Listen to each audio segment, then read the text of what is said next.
ప్రస్తుతం ప్రపంచ వ్యాప్తంగా సంతానలేమి సమస్య తీవ్రంగా ఉన్నట్లు కథనాలు వస్తున్న సంగతి తెలిసిందే. జననాల రేటు దారుణంగా పడిపోతుందని ప్రపంచ దేశాలు గగ్గోలు పెడుతున్నాయి. ప్రధానంగా పిల్లలు వద్దనుకున్న వారి సంగతి పక్కన పెడితే పిల్లలు కలగాలని కోరుకునే వారిలో కోట్ల మందికి ఆ కోరిక తీరటం లేదు. ఈ నేపథ్యంలో దేశం సంతానలేమి ముప్పు దిశగా వెళ్తోంది అని పరిశీలకులు హెచ్చరిస్తున్నారు.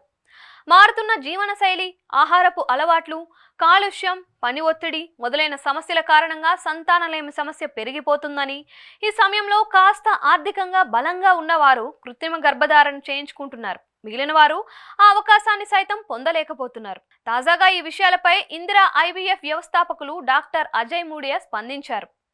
సంతానలేమి ముప్పు దిశగా భారత్ వెళ్తోంది అని ఆందోళన వ్యక్తం చేస్తున్నారు. దీని ప్రభావంతో రాబోయే కొన్నాళ్లలో దేశ జనాభా సమీకరణలు పూర్తిగా మారిపోతాయని తెలిపారు. ఇదే సమయంలో హార్మోన్ల సమస్యలు, పెరుగుతున్న మందుల వినియోగాలకు తోడు మారుతున్న జీవనశైలి కారణంగా భారత్లో యువత ఈ వంధ్యత్వం సమస్యను ఎదుర్కొంటున్నారు అని తెలిపారు. ఈ సమస్య మరింత విస్తరిస్తే దేశంలో జనాభా పెరుగుదల రేటు తగ్గిపోవడంతో పాటు భవిష్యత్తులో వృద్ధుల జనాభా పెరిగిపోతుందని అన్నారు.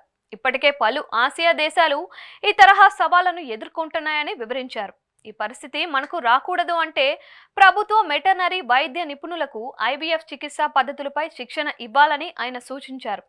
వాస్తవానికి మన దేశంలో ఏటా సుమారు 2.75 కోట్ల మంది పెళ్లైన వారు సహజంగా సంతానాన్ని పొందలేకపోతున్నారని, వీరిలో కేవలం 2.75 లక్షల మంది మాత్రమే ఐవీఎఫ్ చికిత్స చేయించుకోగలుగుతున్నారని చెబుతున్నారు. దేశంలోని ప్రతి 6 జంటల్లో ఒకరికి ఈ సమస్య ఉందని అన్నారు. అందువల్ల ప్రభుత్వ ఆసుపత్రుల్లోనూ ఈ ఐవీఎఫ్ యూనిట్లు ఏర్పాటు చేస్తే మంచిదని ఆయన సూచించారు. మరోపక్క United nations population fund shocking విషయాలు వెల్లడించింది. ఇందులో భాగంగా భారత్లో వృద్ధుల జనాభా 2050 నాటికి రెండింతలు అవుతుందని తెలిపింది. ఇదే క్రమంలో 60 ఏళ్లు పైబడిన వృద్ధుల సంఖ్య 346 మిలియన్లకు చేరుతుందని వివరించింది. ఈ డేటా ఇప్పుడు తీవ్ర ఆందోళన కలిగిస్తుందని నిపుణులు అభిప్రాయపడుతున్నారు. ఇదే సమయంలో వృద్ధాప్యంలో మహిళలు ఒంటరితనంతో పాటు పేదరికాన్ని ఎదుర్కొనే అవకాశం అధికంగా ఉందని ఈ యునైటెడ్ నేషన్స్ పాపులేషన్ ఫండ్ భారత అధ్యక్షురాలు ఆండ్రియా పేర్కొన్నారు.